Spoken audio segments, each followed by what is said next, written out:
Calon Gubernur Pemilihan Kepala Daerah atau Pilkada DKI Jakarta 2024, Ridwan Kamil, mendapat penolakan di sejumlah wilayah saat melakukan kunjungan. Salah satunya yang terjadi di Jatinegara.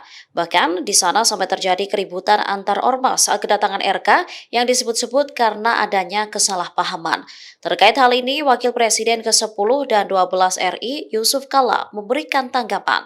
Ia menyatakan situasi itu biasa terjadi dalam semua kontestasi pemilu termasuk pilkada.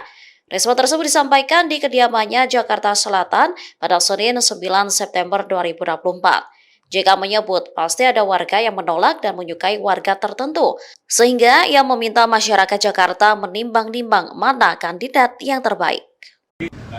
Ya itu ya, itulah pemilu, pilkada, ada yang pro, ada kontra, itu biasa saja. Ada menolak, ada menerima. Jadi pilihan terbaik. Pak, hari ini juga diumumkan bahwa parpol-parpol sudah mulai mengirimkan nama Pak untuk menteri ke depannya. Ini ada petuah nggak Pak dari Pak JK supaya untuk Pak Prabowo misalnya dari memilih menteri seperti apa di jajaran kabinet ke depan? Yang memilih profesional, baik profesional daripada partai dan profesional daripada yang independen. Ya, semuanya profesional, artinya menguasai bidangnya.